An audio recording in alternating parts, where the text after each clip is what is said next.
Welcome back. It's been a long road, but I promise you we're almost to the end. There's only a few more sections I want to cover. But first, before we go anyplace else, I want to talk about tracking your email results. How do you know if everything we've shown you and everything I've gone over, from new campaign structure to promotional calendar planning to email open optimization and email click optimization, how do you know if it's working?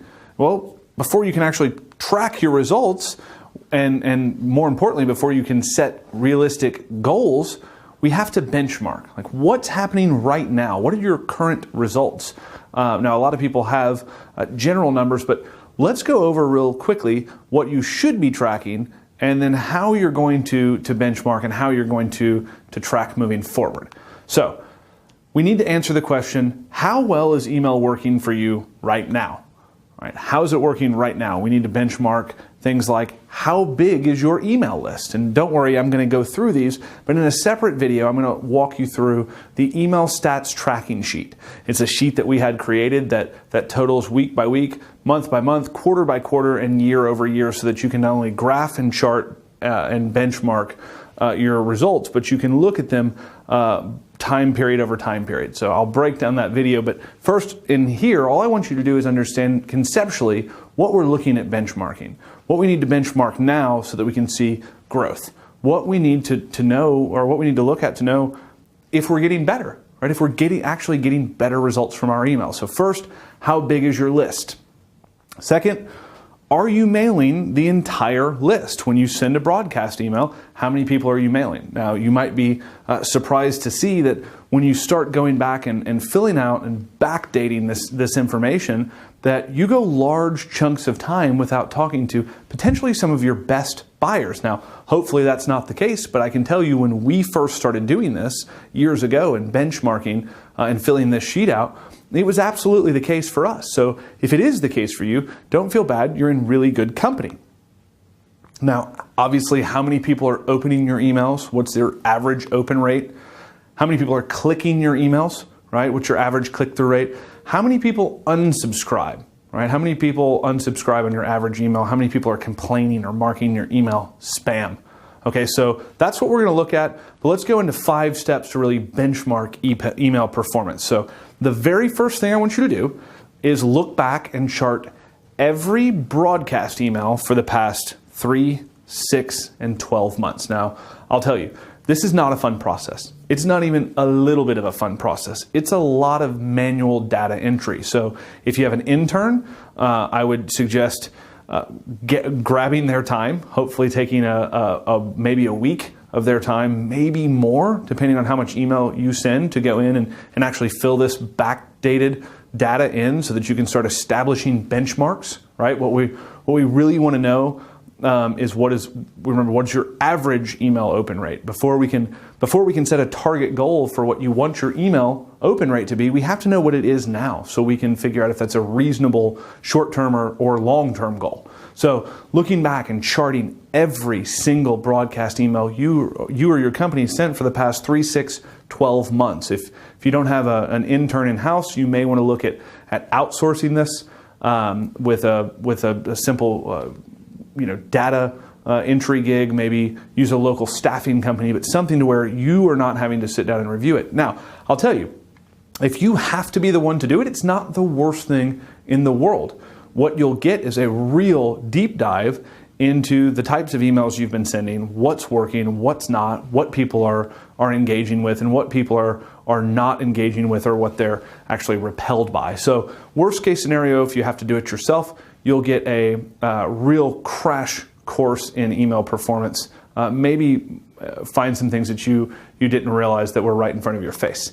So step 2, we're going to establish averages. What's your average open rate? What's your average click-through rate? What's your average unsubscribe rate? What's your average complaint rate? And really, this one's pretty passed over by most email performance benchmarks. Is what's your forward rate? How many people are actually forwarding your email on? How many people are saying, you should know this person? This is great information. Remember, as we go through the customer journey, there's taking someone from a stranger to a friend to a buyer to a multi-buyer to a passive promoter and a passive promoter to an active promoter. Actively promoting by forwarding your emails to their friends, family, and coworkers is a pretty big deal. So it's something that you should track, benchmark, and set goals for. So when we're looking at this, obviously we want to see your open and click-through rates go up and your unsub and complaint rates go down. And these are the charts that the form that's included in the resources or assets of this particular module is going to chart out for you. All you have to do is enter in some simple data daily, and it's going to start building this chart. And you'll start to see kind of where your average email lives. So step number 3, identify irregularities. Any breakout, good or bad, right? On all of those. What we're looking for is breakout unsubscribes.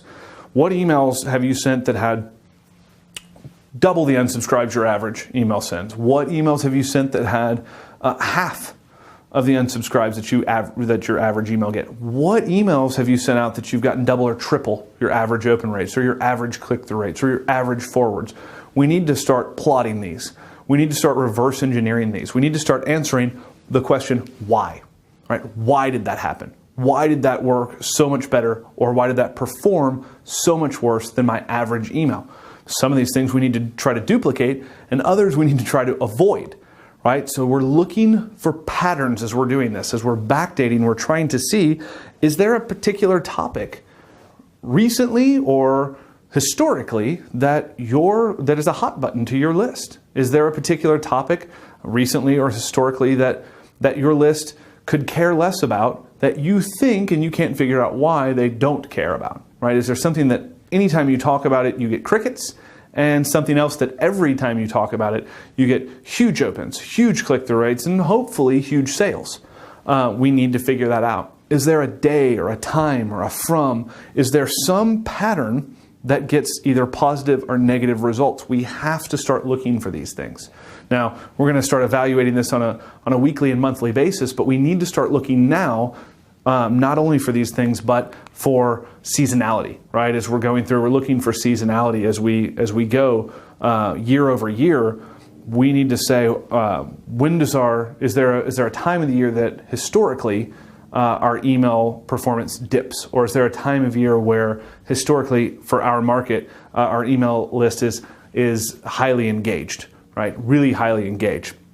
And then finally, we want to set baseline numbers. Now, the sheets that I'll get, the sheets that you've been given in this training have calculations and formulas already entered. I'll show you how to edit those. It'll tell you daily whether your arrow's up or down, whether it's at or above your baseline or at or below your baseline. So these are things that you're going to start looking at, but we need to look at baseline, and then we need to look at goals. So once you can determine your baseline numbers, where your average number's at now, we need to set some reasonable goals. And we'll dive into that as we jump in and look at that sheet in the next video.